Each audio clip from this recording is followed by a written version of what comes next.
오늘은 가나안 북부 전투에서의 승리 소식과 함께 전쟁이 끝났다 하는 소식까지 같이 전해드리도록 하겠습니다. 우리는 지난주 10장에서 이스라엘의 중부 전투와 남부 전투에서 승리하고 완전히 정복을 했다는 사실을 배웠습니다.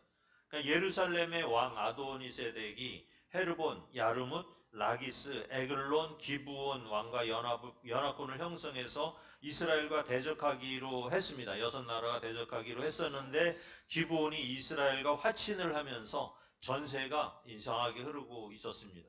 이 5나라 연합군들은 배신자 응징을 위해서 기브온을 이제 공격을 했어요. 기브온은 급하게 이제 이스라엘에 있는 여호수아에게 원군을 요청을 했습니다. 그러니까 이스라엘은 이 요청에 응하여서 밤낮 없이 달려왔습니다. 그래서 기습작전으로 이 5왕 연합군을 섬멸시키었습니다. 이때 이제 기드온은 태양아 멈춰라 하면서 태양을 멈추게 하고 그 다음에 이 도망가는 군인들한테는 하늘에서 우박이 내려서 정밀 타격을 하면서 적군을 섬멸시켰다. 지난주에 이렇게 말씀을 드렸어요. 그런데 이제 5나라 왕들은 더 남쪽으로 도망을 가고 말았어요. 그 일로 이제 남부 전투가 시작이 되었다 말씀을 드렸죠. 그러니까 5연합군 왕뿐 아니라 남부에 이제 여러 곳이 있었는데 베토론, 아세가, 막게다, 아모리, 아얄론, 님나, 라기스, 게셀, 에글론, 헤브론, 드빌까지 모두 다 전멸을 당하고 말았습니다. 그러니까 남부에서는 이제 웬 벼락을 맞았느냐 이런 식이었죠. 그러니까 5왕 때문에 이제 남부에 있는 모든 나라들이 다 점령을 당하고 말았었죠.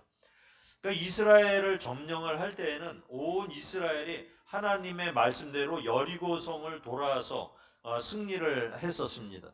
그리고 아이성 전투에서는 하나님께서 전략을 세워 주셨어요. 그러니까 성 안의 적들을 유인해내고 그 복병이 그 성 안에 들어가서 성을 점령을 하게 하는 방식을 택하면서 일을 했습니다. 그리고 이제 이 기브온 전투에서는 힘들어서 이제 이동을 하게 했어요. 밤낮 없이 이동하게 했어요. 비록 이제 우박과 그 다음에 태양이 멈추는 이적을 통해서 이용해서 승리를 하겠지만은 사람의 이 군대의 노력이 많이 들었던 것이죠. 그리고 또 이제 남부 전투에서는 남부 지역 전투에서는 이스라엘이 직접 공격을 하면서 승리하는 방식을 택하게 하셨습니다. 이게 뭘 얘기하느냐 하면은 처음에 이제 우리가 신앙이 정립되기 이전에는 기적이나 어떠한 돌봄으로 인해서 우리가 이제 신앙생활을 하게 되는데 그 다음에 뭐 기적이 일어났던 것들도 점점 이렇게 줄어들어요. 우리나라도 한창 어려웠을 때는 교회에서 기적이 많이 일어났어요. 그런데 현대에 와서는 기적이 줄어드는 이유는 이런 거죠. 점점 신앙이 이제 다 자라감에 따라서 이제 스스로 기도하고 말씀 보고 예배를 참석할 수 있는 그런 단계에 도달하게 된다는 얘기죠. 이것을 선교에서는 젖먹이 신앙에서 단단한 음식을 먹는 신앙으로 발전하게 하는 거예요. 그래서 하나님께서도 마찬가지로 이스라엘이 광야에 있을 동안은 메추라기도 주시고 또 새벽에 만나도 내려주셨던 그런 돌보는 신앙생활을 하던 단계를 넘어서서 이제는 다 끊었어요. 다 끊고 땅에서 나는 음식을 먹고 신앙생활을 하게 만드셨던 거죠. 그래서 이제 하나님의 나라는 누구의 도우심을 받거나 기적을 보거나 이런 신앙의 단계를 넘어선 성도들, 그래서 성숙된 성도들이 가야 할 곳이 바로 이 천국이다라는 것을 말씀해 주고 있는 거예요. 그래서 거기에서는 이제 지시에 의해서 남들의 요구에 의해서 하던 신앙생활에서 본인 스스로가 이제 말씀을 순종할 수 있는 그 마음의 중심인 신앙생활을 하라는 그런 얘기가 되겠습니다. 하나님이 오늘 여호수아서를 통해서 하는 역사를 보더라도 이 처음에 했던 것과 나중에 하는 것들은 전혀 좀 차이가 나기 시작한 거예요. 이제는 스스로 할 수 있는 그런 일들을 갖다가 하나님께서 요구를 하시는 거예요. 그래서 이제 이런 소문이 북쪽에 있는 왕들에게 들려요. 남쪽 지역의 왕들을 지도하던 나라 그 총 왕이 이제 예루살렘의 아도니 예루살렘의 왕이었다면은 북쪽에는 이 하솔 왕 하솔 왕 야빈이라는 사람이 왕입니다. 이 사람이 북쪽을 여러 왕들을 통치하는 그런 사람이 되겠습니다. 북쪽의 모든 나라가 이제 긴장을 하고 두려워하는 그런 가운데 빠졌어요. 그래서 하솔 왕 야비는 모든 나라를 연합해서 이제 이스라엘을 치고자 작전을 짭니다. 그래서 중부와 남부의 연합군이 이제 5개국이었다면은 북쪽의 연합군은 훨씬 많은 나라가 참전을 하는 것을 성경을 통해서 알 수가 있습니다. 여기에 이제 성경 구절을 보면 왕들이란 표현도 나오는데 이걸 무시하고 세어보더라도 그냥 숫자만 세어봐도 14개국의 이름이 나타나고 있는 거예요. 1절서부터 3절까지 보겠습니다. 하솔왕 야빈이 이 소식을 듣고 마돈왕 요박과 시므론 왕과 악삽 왕과 및 북쪽 산지와 긴네레 남쪽 아라바와 평지와 서쪽 돌의 높은 곳에 있는 왕들과 동쪽과 서쪽의 가나안 족속과 아모리 족속과 헷 족속과 브리스 족속과 산지의 여부스 족속과 미스바 땅 헤르몬산 아래 히위 족속에게 사람을 보내매. 그러면서 하솔 왕 야빈이 이 소식을 듣고서 이제 마돈 왕, 시므론 왕, 악삽 왕 및 북쪽 산지, 긴네레 남쪽의 아라바, 그 다음에 평지와 서쪽 들의 높은 곳에 있는 왕들, 그러니까 동쪽 서쪽에 또 가나안 족속, 아모리 족속, 헷 족속, 브리스 족속, 여부스 족속, 헤르몬산 아래 히위 족속 이렇게 많이 나타나요. 그런데 2절에 보니까는 왕들과 이렇게 써요. 여기 이름 말고도 왕들이 굉장히 많이 참전을 했다 이렇게 보여집니다. 그래서 이 지역의 맹주는 하솔 왕 야빈이라는 것을 우리가 알 수가 있어요. 야빈이 모여 하니까는 이렇게 다 모였다는 거예요. 이 지역에 대한 전투에 대해서 우리가 좀 자세하게 이제 한번 좀 보면서 하면 훨씬 더 성경을 이해하는 데 도움이 되실 것 같아요.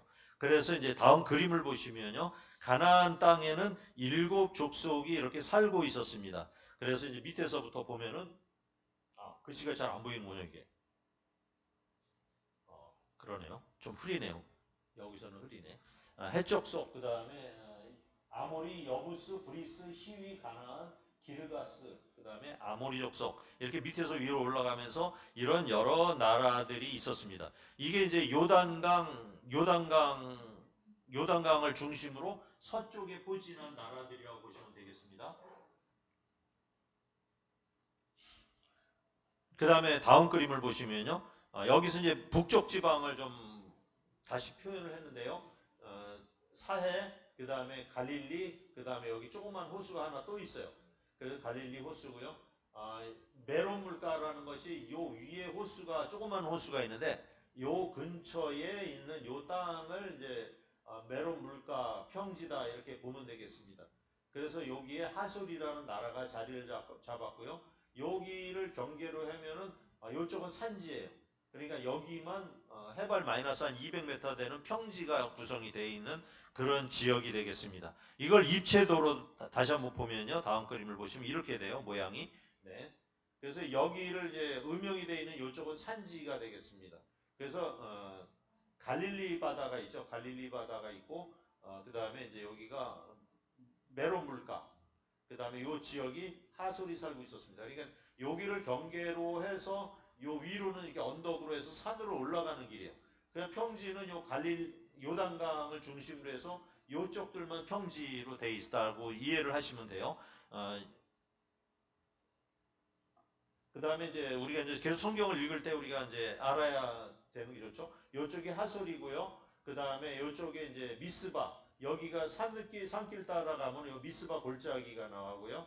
그 다음에 북쪽으로 올라가면 시돈이라는 나라가 여기가 지중해거든요. 지중해의 북서쪽 위쪽에 가면은 시돈이라는 나라가 있습니다. 시돈 항구가 있죠. 그 다음에 여기서 이제 서쪽으로 가게 되면 미스로본 마임이라는 악삽이라는 이 도시가 나오게 됩니다. 참고로 이제 이걸 머리에 두고 우리가 성경을 읽으면 될 것 같습니다. 이렇게 해서 이 여러 아까 얘기한 대로 14개 플러스 알파가 되는 많은 나라들이 요 하솔 근처의 평지에 다 모였는데 병거가 심히 만났다라고 기록을 하고 있습니다. 어디에 모였느냐? 바로 메론 물가요. 메론 물가로 모였다. 그렇게 얘기를 하고 있습니다.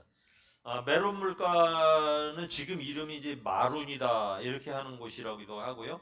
그 다음에 아까 얘기한 대로 이제 갈릴리 호수 위쪽에 위쪽으로 지도를 자세히 보면은 호수가 하나 더 있다고 아까 말씀을 드렸죠. 여기 훌레 호수라고 하는데 이곳이 마론 물가다 이렇게 보시면 되겠습니다. 그냥 갈릴리만 호수가 있었던 게 아니라 그 위에 호수가 또 하나 있었습니다. 그래서 이 아주 북쪽으로 시돈 쪽으로 올라가고 그다음에 미스바 그쪽 위로 올라가면은 북쪽에 헤르몬산이라고 있어요. 그게 이제 백두산보다 한 100m 정도 높은 산이에요. 그래서 거기에는 비행하지대가 있어서 거기서 겨울철에 눈이 내리고 그것이 이제 여름 내내 이제 졸졸졸졸 흘러내려옵니다. 그래서 그 물가가 물이 흘러서 메론 물가, 그 훌레호스라고 하는 그쪽으로다가 먼저 흘러 들어가요. 그 다음에 거기에 물이 고여 있는 물이 또 요단강으로 흘러 들어가게 되는 거예요. 그래서 여기 흘러 들어가는 강을 전부 다 요단강이다 이렇게 얘기를 하게 되겠습니다. 그래서 요단강 그냥 갈릴리 바다에서 이제 사해 바다로 흘러가는 그 요단강 물도 이제 쭉 있죠. 그래서 사해 바다 쪽에도 이제 여러 나라 왕국이 형성이 돼 있고 갈릴리 쪽도 중부 갈릴리 쪽에도 형성이 돼 있고 그 다음에 북쪽에도 메론 물가 쪽에도 이렇게 북쪽 지파들이 형성이 돼 있다 이렇게 보시면 되겠습니다. 그래서 헤르몬산에서 갈릴리 호수 그 사이에 그 조그만 호수 옆에 있는 그 평야가 큰 평야가 이제 곡창지대예요. 이곳에 하솔이라는 나라가 자리를 잡고 있다. 이렇게 보시면 되겠습니다. 그래서 하솔이 클 수밖에 없는 거죠. 그런 곡창지대를 차지하고 있고 또 그렇게 곡창지대는 여러 나라가 침공을 하기 때문에 당연히 여기는 강력할 수밖에 없어요. 군대도 강력하고 그래야만 유지가 된다라는 걸 기본적으로 전제 조건을 두고 우리가 성경을 읽어 나가 보시도록 하겠습니다. 4절 5절을 보겠습니다. 시작. 그들이 모든 군대를 거느리고 나왔으니 백성이 많아 해변에 수많은 모래 같고 말과 병거도 심히 많았으며 이 왕들이 모두 나와서 이스라엘과 싸우려고 메롬 물가에 진을 쳤더라. 메롬입니다. 메론이 아니라 멜론이 아니고요. 메롬입니다. 메롬. 메롱이 아닙니다. 메롬 물가입니다. 아까도 얘기했지만은 그 요단강 요 좌우편에는 이렇게 평지라서 지금도 버스 다니는 고속도로가 이렇게 나 있어요. 그런데 거기만 지나면 바로 산으로 올라가 버려요. 그러니까 산으로는 이 병거가 다니기가 어려운 지대예요. 그러니까 이렇게 산대가 돼 있고 온폭한 지역이다. 이 갈릴리 이제 요단강 지대는 산악지대는 무려 이 바닥과 여기는 1000m 이상 차이가 난다. 그렇게 보시면 되겠습니다. 그리고 요단강을 끼고 있는 이곳에 그 하솔 왕이 하고 있는 메론 평야 쪽에 메론 물가 쪽에 왕들이 집결을 한 이유는 그것 때문에 집결했다 보시면 되겠네요. 그런데 이렇게 많은 나라들이 왕들이 이곳에 다 집결한 이유가 무엇일까요?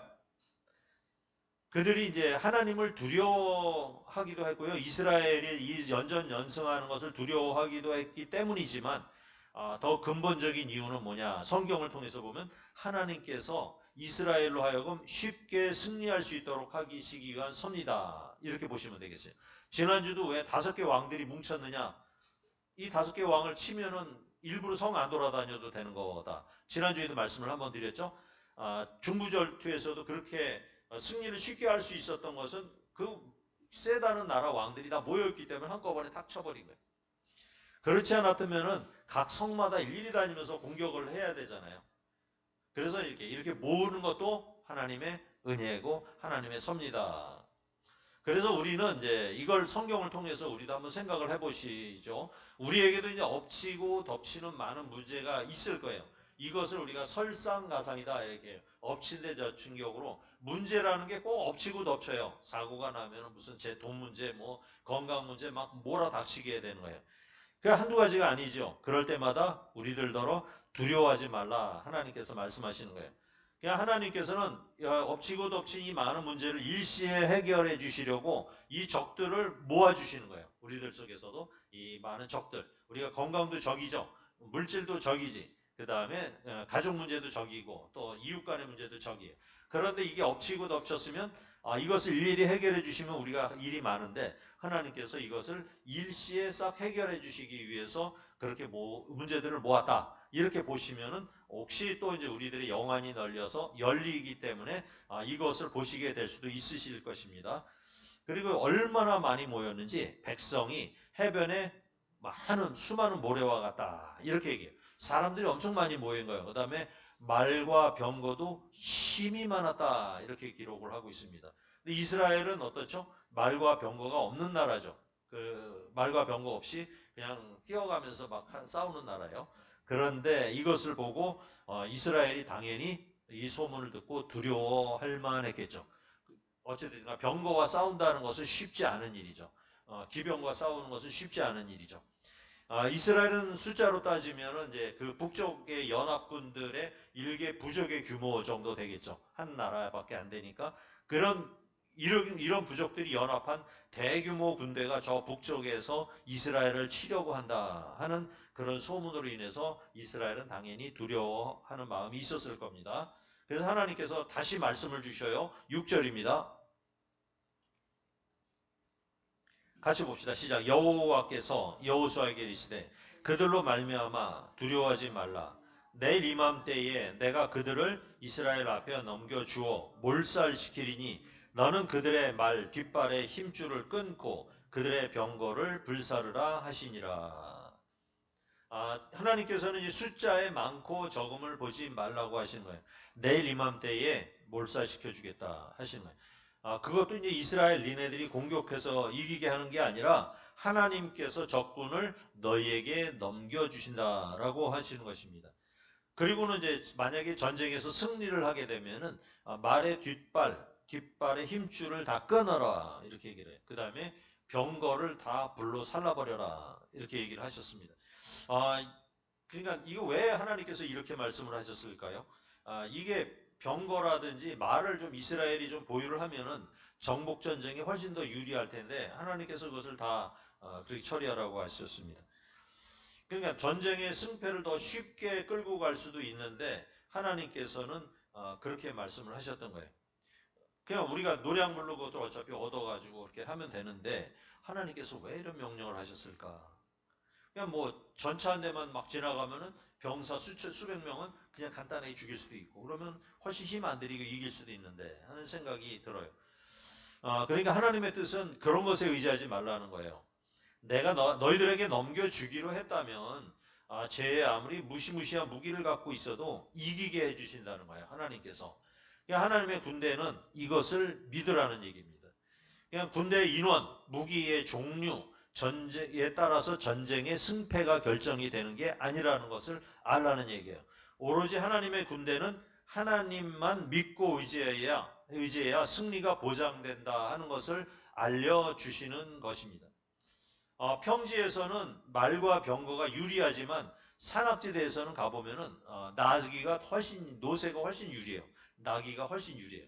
그래서 이제 압살롬도 전쟁을 할 때에 나귀를 타고 싸운 거예요. 그러니까 산악지대에서는 나귀가 훨씬 잘 다녀요. 그 다음에 여기 이제 그 이스라엘에서 지금 여기 연합군까지 거리는 상당히 먼 거리예요. 길갈에서 여기 메론 물가까지는 한 150km 정도예요. 굉장히 먼 거리예요. 먼 거리가 되는데 도보로 군대가 이제 이스라엘 군대가 막 달려가요. 그래도 한 5일은 달려가야 되는 엄청난 거리죠. 여기서 150km면은 여기서 천안 밑 정도죠. 거의 대전 가까이 되는 거리인데 거기까지 우리가 지금 간다면은 얼마나 하겠어요? 하루에 달려봐야 우리가 한 32km 정도 달리면은 막 지칠 거거든요. 30km면 한 5일 정도를 달려가야 된다. 이렇게 볼 수가 있는 거래요. 그런데 이상하게인데 요번에도 하나님이 도우셨는지 기운이 막 넘치는 거예요. 그래서 이스라엘이 이제 길갈에서 군대가 막 달려서 그냥 막 달려 올라가는데 요번에도 이제 그 연합군이 좀 방심을 한 거예요. 거리가 워낙 머니까 그들이 도착을 해봐야 뭐 한 보름 후에나 도착을 하겠지 이렇게 생각을 하지 않았을까?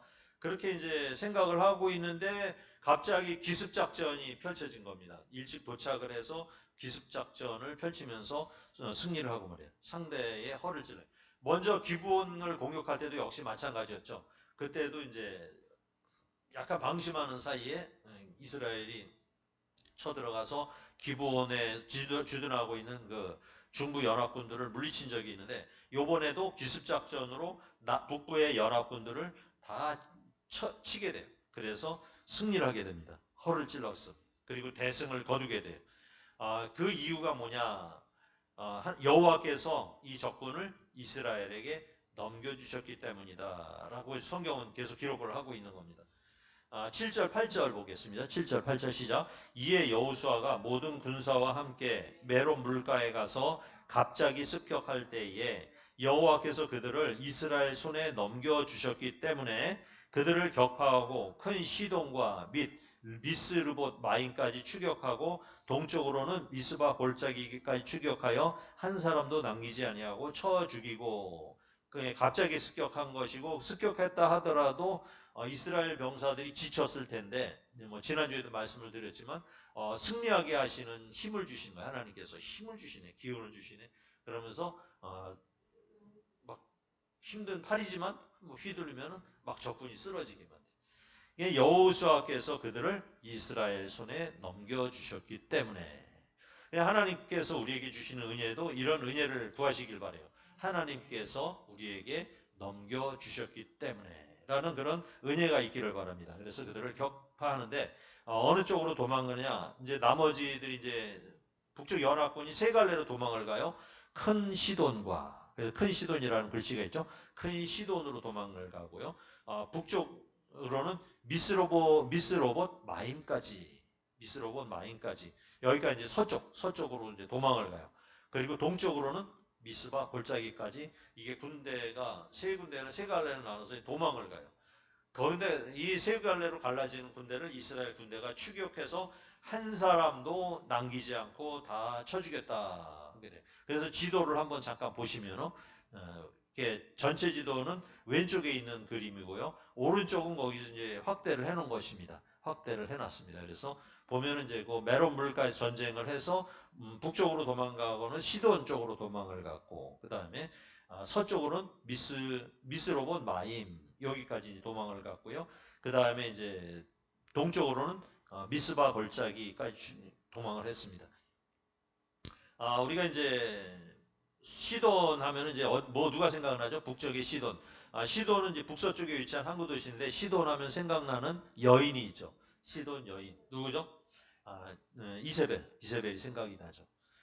이세벨이 이제 그 북이스라엘의 아합에게 시집을 와가지고 온갖 우상을 다 수입을 했어요. 그래서 바알 아세라 이거 섬기게 해서 북이스라엘이 온통 이스라엘 우상을 섬기는 나라로 변하게 만들었죠.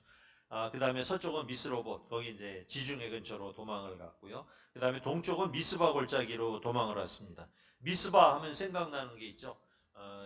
미스바 하면은 순간 사무엘이 온 백성을 다 미스바로 모은 적이 있죠. 그래서 거기서 회개 운동을 한 그 대식이 있습니다. 헐몬산 아래에 이게 큰 고원, 이렇게 높은 지대의 고원처럼 아주 크게 형성된 산지가 바로 미스바 골짜기다, 이렇게 보시면 되겠습니다. 세 방향으로 쫓아가는 적을 따라가서 다 괴멸시키고, 그 다음에 하나님 명령대로 하나님이 하시라는 대로 하게 됩니다. 11장 9절입니다. 시작. 여호수아가 여호와께서 자기에게 명령하신 대로 행하여 그들의 말 뒷발에 힘줄을 끊고 그들의 병거를 불로 살랐더라. 얼마나 아까울까. 말 한 마리 하나 살려도 지금 3천만 원씩 지금 하는데, 말을 다 이렇게 힘줄을 끊어버리면 이제 못 뛰겠죠. 뛰어다니지 못하게 되고, 병거도 만드는데 한 대당 지금 전차 가격이라면 한 1억씩 할 텐데 얼마나 돈이 많이 들었을까. 이걸 다 불로다 살라버린 거예요. 근데 여호수아는 하나님의 명령이 떨어지면 무조건 순종해요. 그냥 뭐 아까운 건 상관없어요. 그냥 여러 가지 이점이 있음에도 불구하고 하나님께서 하라 하시면은 그런 거 하라 하시면은 뭐 주변에 이런 상황 따지지 않아요. 아무리 내게 이익이 되고 이득이 된다 하더라도 그런 걸 안 따져요. 무조건 하나님 말씀에 순종을 하는 거예요. 그래서 오늘의 승리는 순종의 결과다, 이렇게 보시면 되겠습니다. 10절 11절 볼까요? 시작. 하솔은 본래 그 모든 나라의 머리였더니 그때에 여호수아가 돌아와서 하솔을 취하고 그 왕을 칼날로 쳐 죽이고 그 가운데 모든 사람을 칼날로 쳐서 진멸하고 호흡이 있는 자는 하나도 남기지 아니하였고 또 하솔을 불로 살랐고. 하솔을 모두 불로 살랐다고 합니다. 그 다음에 사람들은 다 진멸했다. 진멸했다는 얘기는 다 죽였다는 얘기죠.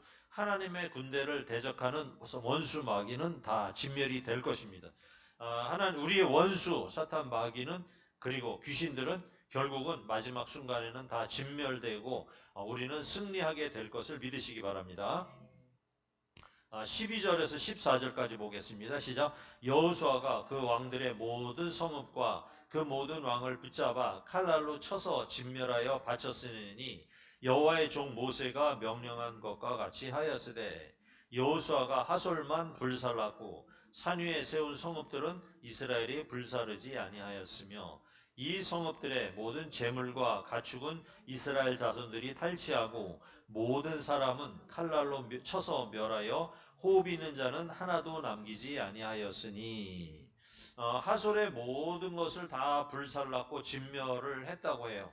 그런데 이제 나머지 성읍들은 그대로 두었다. 그러니까 이스라엘의 이제 터전으로 그냥 쓰게 내버려 뒀다는 얘기죠. 그러니까 사람들만 다 진멸했고, 그 다음에 거기에 있던 모든 것들은 다 탈취했다. 그래서 이제 이스라엘이 이제 재산이 많이 불어나게 되겠죠. 그래서 하나님의 군대를 대적하는데 앞장선 하솔과 왕, 그 다음에 백성, 성의 흔적까지 그냥 뭐 주도했던 그 하솔은 완전 흔적 없이 다 뭉개버리고 없애버리게 되는 것입니다. 그래서 전쟁의 승리의 비결을 오늘 성경에서는 이렇게 얘기를 하고 있습니다. 15절입니다. 시작. 여호와께서 그의 종 모세에게 명령하신 것을 모세는 여호수아에게 명령하였고 여호수아는 그대로 행하여 여호와께서 모세에게 명하신 모든 것을 하나도 행하지 아니한 것이 없었더라 하고 기록을 하고 있습니다. 하나님의 명령은 어느 하나도 어기지 않고 실행한 것이 바로 승리의 비결이라고 말씀을 하셨습니다. 우리도 이제 승리를 해야 할 것이 얼마나 많이 있습니까? 우리들이 이제 물질의 문제도 있죠. 물질과 싸워서 승리를 해야 돼요. 좀 쟁취했으면 좋겠어요. 그다음에 건강의 문제도 있죠. 그래서 사업하시는 분들은 사업에 문제가 있습니다. 또 인간 간의 이게 다툼, 이게 얼마나 괴롭습니까? 또 권력으로 인해 가지고 뭐 이렇게 당하는 피해 이런 것들도 있죠. 그 다음에 이웃과의 문제도 있을 수가 있죠. 그 다음에 우리 가족들이 또 화목해야 되는데 그렇지 못한 문제, 가족들 간의 어려운 여러 가지 문제들, 이 산적한 난제를 안고 우리는 살아갑니다. 그래서 하나님께서는 이 승리의 비결이 뭐냐면 하나님의 말씀에 순종하는 것이다 라고 알려주시는 거예요. 그러니까 여호수아의 장점은 그거였던 거예요. 그러니까 여호수아는 뭐 볼 게 없었던 거예요.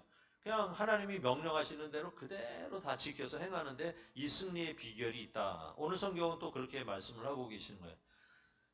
그렇게 하고 이제 연합군을 이제 괴멸시킨 이제 연합군 북쪽에서 연합군들을 괴멸시켰잖아요.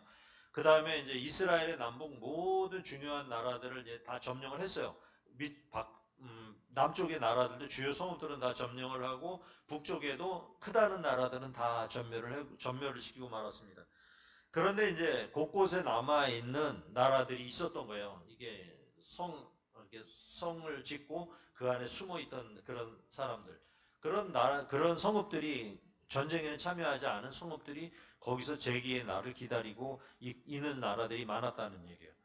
이스라엘에게는 이런 조그만 나라들을 그대로 두고는 이스라엘의 미래를 기약할 수가 없었던 거예요. 그래서 이제부터는 기나긴 국지전 전쟁을 하게 된 거예요. 부분적인 전쟁을 계속하게 된 거예요. 그래서 이 전쟁의 기간이 무려 몇 년이 지속되느냐? 7년이라는 전쟁이 지속되게 되어 있습니다. 그러니까 큰 전쟁에 이겼다고 끝나는 게 아니죠. 뭐 지금도 이스라엘하고 뭐 하락권이 전쟁을 하지만 결국은 전쟁을 하게 되면은 마지막에 누가 들어가야 된다? 보병이 들어가야 돼요. 그래서 들어가서 집안 하나하나 다 구석구석 뒤지면서 선멸을 해야만 전쟁이 끝나게 되는 거예요. 이 전쟁이 무려 7년간 지속되었다. 그렇게 하면서. 그러면서 이렇게 오랜 전쟁을 치르면서 이제 정복한 나라들을 기록을 하고 지역을 기록을 하고 있어요. 어떤 곳을 정복을 했는지 봅시다. 16절, 17절. 시작. 여호수아가 이같이 그 온 땅 곧 산지와 온 네겝과 고센 온 땅과 평지와 아라바와 이스라엘 산지와 평지를 점령하였으니 곧 세일로 올라가는 한락산에서부터 헤르몬산 아래 레바논 골짜기에 바알가까지라. 그들의 왕들을 모두 잡아 쳐 죽였으며. 그래서 이제 지금은 이제 나라들을 얘기를 한 게 아니라 그 지역 형태를 성경이 분리해서 기록하고 그 형태대로 점령했다 이렇게 기록을 하고 있습니다. 그러니까 즉 오늘 성경을 다시 보면은 온 땅 곧 산지, 그러니까 산지대에 있는 여러 왕들을 다 정복을 했다 이렇게 얘기를 하고 있고요. 그 다음에 네개분부라고 하는데 남쪽의 사막지대를 얘기해요. 이 사막에도 사는 이제 나라들이 있었겠죠. 사막지대. 그 다음에 고센의 온 땅. 고센이라는 지역이 이스라엘 내에도 존재를 했나 봐요. 거기에 온 땅. 그 다음에 평지, 그 다음에 아라바 하면은 이제 우리가 생각해 볼 때 사해바다 그 남쪽 지역을 아라바 지역이다 이렇게 얘기를 해요. 보통 그 위까지 얘기하는 때도 있고 밑쪽을 얘기하는 때도 있어요. 그러니까 사해바다 남쪽서부터 그 홍해 물가까지 거기를 아라바다 이렇게 얘기를 많이 합니다. 그 지역을 다 점령을 했다. 그 다음에 이스라엘 산지와 평지를 점령하였다. 그러니까 마지막 이스라엘 산지와 평지를 점령하였다는 말은 이스라엘의 모든 지형을 거의 다 점령했다 이 얘기를 하는 거예요. 그러면서 구체적으로 또 설명을 하는데 곧 세일로 올라가는 한락산, 그러니까 한락산에서부터라고요. 그러니까 세일은 하나님께서 점령하지 못하게 하셨죠. 지난번에 그러니까 세일은 점령하지 못한다. 그러니까 세일은 점령하지 않고 그 세일과 경계선을 이루는 한락산에서부터 그 다음에 헬몬산 저 꼭대기죠. 하르몬산 저 꼭대기 그 아래 레바논 골짜기에 바알갓이라는 데가 있었나 봐요. 그러니까 헬몬산 그 북쪽까지 그러니까 북쪽의 최고 끝단은 바알갓이고 그다음 남쪽의 제일 끝단은 한라산이다 이 얘기를 하는 거예요. 성경은. 그래서 남북 끝에 경계선을 이제 다 정리를 했다는 얘기가 돼요. 그래서 그들의 왕들을 모두 잡아 쳐 죽였으며 그렇게 얘기를 하는 것입니다.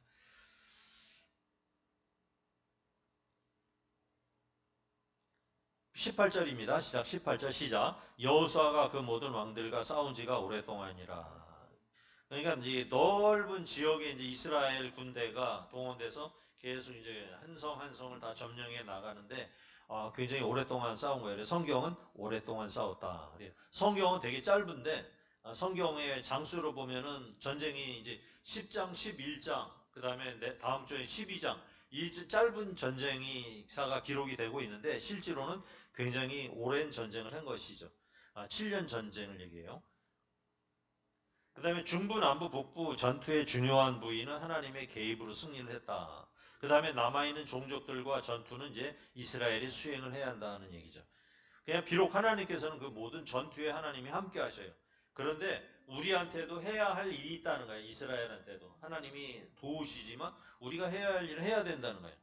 우리는 아무 노력 없이 하나님께서 모두 승리를 안겨주실 것을 기대하면 안 된다 하는 거예요. 우리가 해야 할 것은 해야 한다 하는 것입니다. 그래서 우리도 이제 전도를 해야 할 것은 해야 돼요.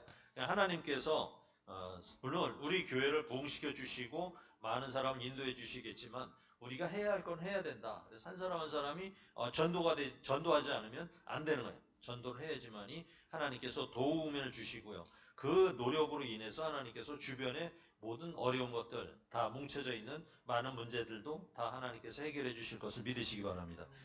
그냥 엄청나게 먼 길을 달려가는 이스라엘 군대, 그 150km나 되는 엄청난 거리를 달려가는 이스라엘 군대, 그 다음에 남아있는 전쟁을 치르기 위해서 고군분투하는 이스라엘 병사들처럼 우리도 이제 승리를 하기 위해서 우리도 치열하게 하나님의 말씀을 붙잡고 우리가 이 세상을 살아내야 하는 것입니다. 그래서 우리도 우리의 몫을 치르셔야만 하는 거예요. 그래서 이스라엘 전역에 걸쳐서 이스라엘과 화친한 나라는 오로지 기브온밖에 없다. 이렇게 오늘 성경은 얘기를 하고 있죠. 물론 정상적인 방법은 아니고 속여서 됐던 그런 평화 협정 조약이었지만 그래도 화친한 기브온만 이 이스라엘 지형에서는 살아남을 수가 있었던 것이죠. 19절이 그 얘기를 하고 있어요. 19절 시작. 기브온 주민 히위 족속 외에는 이스라엘 자손과 화친한 성읍이 하나도 없고 이스라엘 자손이 싸워서 다 점령하였으니 가나안 전쟁을 정의하는데 이렇게 정의를 하고 있어요. 성경은 가나안 족속 중에서 그 많은 족속 중에서 기브온을 뺀 나머지 족속들은 마음이 완악하게 되었다. 마음이 완악하게 되었다. 그 완악한 나머지 족속들은 왜 이스라엘한테 항복을 할 생각을 하지 않고 이스라엘과 싸우려 했을까? 하나님이 그리하게 하셨다는 거예요. 그렇게 하게 하셨다는 거예요. 20절을 보겠습니다. 20절 시작. 그들의 마음이 완악하여 이스라엘과 대적하여 싸우러 온 것은 여호와께서 그리하게 하신 것이라. 그들을 진멸하여 바치게 하여 은혜에 입지 못하게 하시고 여호와께서 모세에게 명령하신 대로 그들을 멸하려 하심이더라. 그냥 그렇게 되도록 하나님께서 만드셨다는 거예요.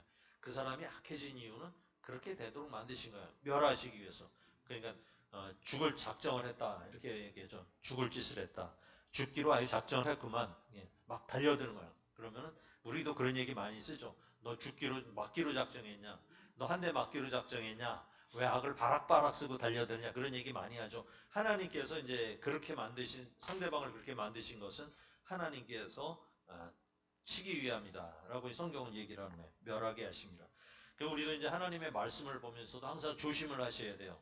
우리도 언제 어느 순간인가는 순간적으로 갑자기 마음이 완악해지고 완고해질 때가 있죠. 갑자기 봤는데 마음이 싹 굳어가지고 막 화가 나거나 막 아무 말 대잔치를 막 해요. 그래서 아무 말이나 막 해서 상대방에게 이렇게 치명적인 마음의 상처를 주기도 하는 거지. 또 교회 안에서도 이제 뭐 교회에 대해서 막 혹평을 하기도 하고요. 어떨 때는 목사에 대해서도 막 그렇게 하기도 하고 성도들 간에도 막 아무 말이나 막 해서 상처를 주기도 하고 그래 이런 마음이 들 때가 있어요. 그러니까 그때 되면 우리가 조심을 해야 돼요. 입에서 뭔가 튀어나오려고 할 때 우리가 조심을 해야 돼요. 그러니까 입 밖으로만 튀어나오지 않으면 귀신이 잘 역사를 못해요. 귀신이 어떻게 하느냐? 귀신같이 한다고 하는데 우리들은 이렇게 말하는 생각 얘기하고 은연중에 하는 얘기들을 귀신이 이렇게 듣고 있는 거예요. 이 귀신이 마음속에 들어와서 네가 무슨 생각을 하고 있지라고까지는 못해요. 그래서 점을 치는 거예요. 그러니까 점 치는 거는 되게 이렇게 넘겨짚는 거잖아요. 그 사람이 살아온 환경을 보고 너는 물에 가 빠져 죽을 거야. 이거 다 저기 통계학적으로만 나오는 얘기지. 실제로 이제 우리들 속은 몰라요. 그러니까 우리가 말을 할 때 주의하고 마음속에 좀 악한 마음이 들거나 조금 이렇게 견고한 마음, 완악한 마음이 들 때는 이게 귀신이 스쳐 지나가는구나 이렇게 생각을 하시면 편해요. 그러면은 금방 돌이켜야지 이렇게 생각하십니다. 그러니까 우리가 그 신앙을 점검을 하지 않고 있다가 괜히 말을 딱 짚어놓고 나면은 이걸 주워 담을 수가 없는 거야. 한마디 욕을 하고 막 이랬다가는 그러면 결국은 이 관계가 다시 옛날처럼 회복이 안 되잖아요. 그런 경우 많이 하시잖아요. 그 마찬가지란 얘기죠. 이렇게 나만 이렇게 틀어막고 있으면 잘 좋은데 그렇게 되면 시험이 드는 것은 그런 마음이 들 때 우리를 녹이지 못하기 때문이다. 그러니까 가룟 유다가 대표적이죠. 가룟 유다가 왜 마음이 그렇게 완악해졌을까? 더군다나 6월절 마지막 만찬 때에 예수님께서 3번이나 가룟 유다한테 네가 나를 팔 거야, 네가 나를 팔 거야, 네가 나를 팔 거야라는 걸 알려주셨잖아요.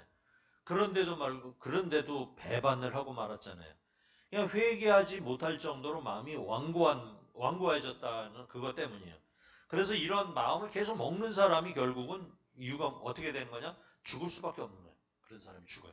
완고한 마음들이 결국 자기 몸에 병을 불러오고요. 그 다음에 치명적인 암을 불러오게 되는 거예요. 그래서 결국은 죽을 수밖에 없는 거예요. 더 심하게 예수님을 모르고 저주까지 한 사람이 있죠. 베드로요.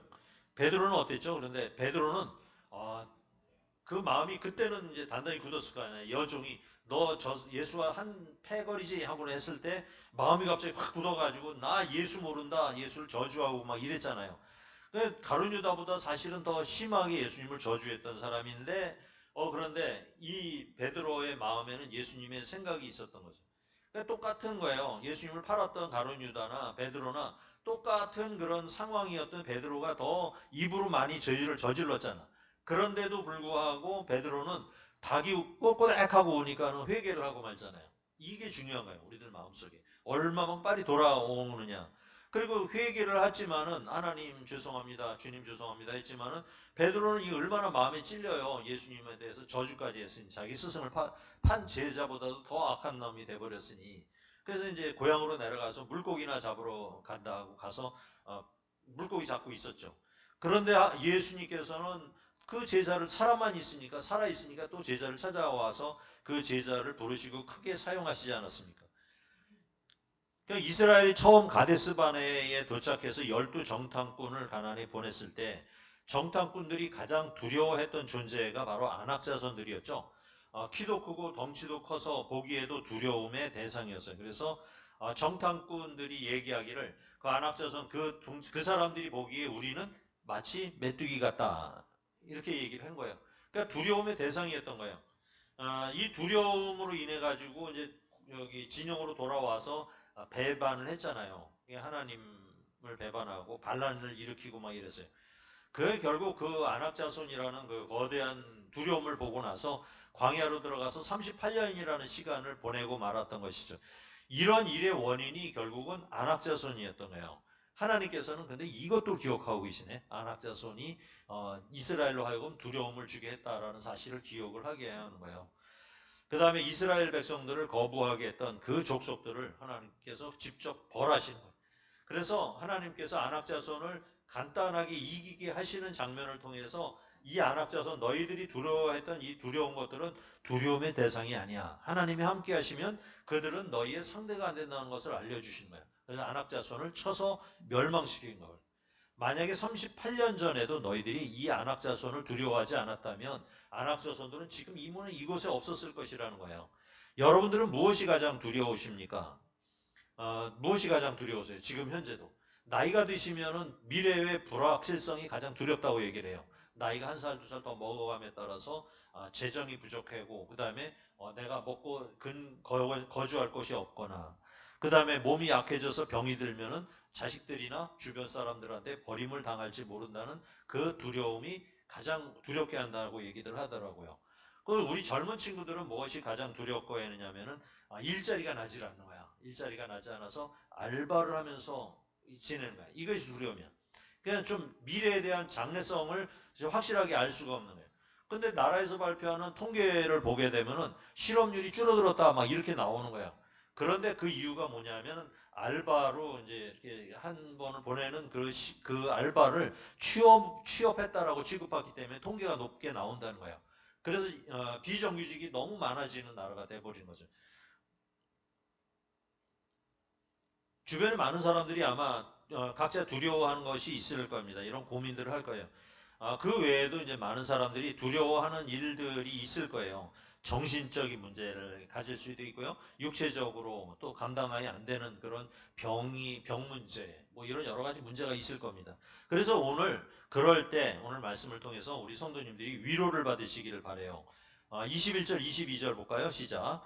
그때 여호수아가 산지 헤브론과 드빌과 아낙과 유다 온 산지와 이스라엘 온 산지에서 아낙 사람들을 멸절하고 또 그들의 성읍들을 진멸하여 바쳤으므로 이스라엘 자손의 땅에는 하나도 남지 아니하고 가사와 가노와 아스도에만 나왔더라. 그러나 내 뜻, 내 생각으로 모든 일을 하는 게 아니라 하나님 뜻과 하나님의 생각으로 하는 것이 승리의 비결이라는 얘기예요. 주님은 이제 우리가 전에 두려워하던 많은 일들을 기억하게 해주시고 위로해 주시기 위해서 반드시 우리로 하여금 승리를 해주실 것을 믿으시기 바랍니다. 그들은 아무것도 아니다. 그들은 너를 위한 도구였던 거야. 네가 두려워했던 많은 것들은 너를 위한 도구로 하나님이 그 자리에 남겨두셨던 거다. 그것을 알게 하시는 것이 바로 승리의 비결이라는 얘기예요. 마지막 절을 같이 보겠습니다. 23절. 이와 같이 여호와께서 모세에게 말씀하신 대로 그 온 땅을 점령하여 이스라엘 지파의 구분에 따라 기업으로 주매 그 땅에 전쟁이 그쳤더라. 이제 전쟁이 그치네. 우리도 이제 전쟁이 그칠 때가 오겠죠. 우리가 죽을 때는 이제 전쟁이 우리도 그쳐요. 전쟁 죽기 전까지는 전쟁이 아마 계속될 겁니다. 평온하면은 죽음이 다가오니까 너무 평온한 거 그리워하지 마세요. 항상 수시로 계속 문제가 닥치는구나 이렇게 보시면서 사시면 되겠습니다. 무려 오늘 이날 바로 600년 전에 지금으로 생각하면은 조선시대 초기에 이성계가 처음에 정권을 잡던 시기에 아브라함과의 약속을 지키기 위해서 이스라엘과 함께 하시는 하나님이 그때 약속하신 아브라함과의 약속을 지키려고 지금껏 일을 하셨던 하나님이시라네. 드디어 이제 600년 전에 아브라함과 약속했던 언약이 지금 이루어지면 전쟁을 하고 전쟁이 그치고 그리고 꿈에 그리던 그 땅을 얻게 되었던 거예요. 이스라엘 백성들은 그런 거예요. 그럭저럭 노예로 살더라도 한평생인데 주님께서는 이제 약속한 대로 노예에서 해방을 시켜주시고요. 주시기로 한 약속의 땅에 넣어주시고 여기 이기게 해주신 분이 바로 하나님이신 거예요. 우리에게도 하나님 나라를 약속해 준 주님, 우리에게 우리를 창세전부터 택하신 주님이 지금도 우리를 위해서 쉬지 않고 일하시며 우리에게 시시때때로 힘을 주시는 하나님이심을 믿으시기 바랍니다. 결국 우리를 만들어 가시는 그분은 많은 어려움과 고통의 순간에도 여호수아와 같은 순종의 사람이 되게 하시기 위한 노력이라고 보시면 되겠습니다. 그러니까 내가 무엇을 한다고 해서 무엇이 되는 것도 아니에요. 그러니까 내가 원하는 걸 이루신 적이 있습니까? 그거 잘 안 돼요. 열심히 일해서 막 돈을 번다고 하더라도 그것도 하나님께서 지켜주시지 않으면 안 되는 거예요. 지키시지 않으면 그럼 열심히 일하는 것도 헛수고예요. 우리가 일하는 게 뭐 부자들만큼 일을 안 해서 그렇습니까? 그것도 아니잖아요. 부자들보다 우리가 일을 더 많이 했죠. 직장에서 일하고 얼마나 일을 했어요. 근데 돈은 안 모였잖아. 지키는 분이 계셔야 되는 거예요. 내가 건강을 지켜야 된다고 건강식품을 많이 먹고 약도 많이 먹고 운동을 하더라도 그게 지켜집니까? 건강도 마찬가지로 지키시는 분이 우리를 지켜야만 하는 것입니다. 우리를 지키신 하나님께서 우리에게 요구하는 것은 많지 않아요. 순종의 길입니다. 순종의 길. 말씀에 순종하고 여호수아와 같은 승리를 얻으시는 우리 성도님 되시기 축원드립니다. 아멘.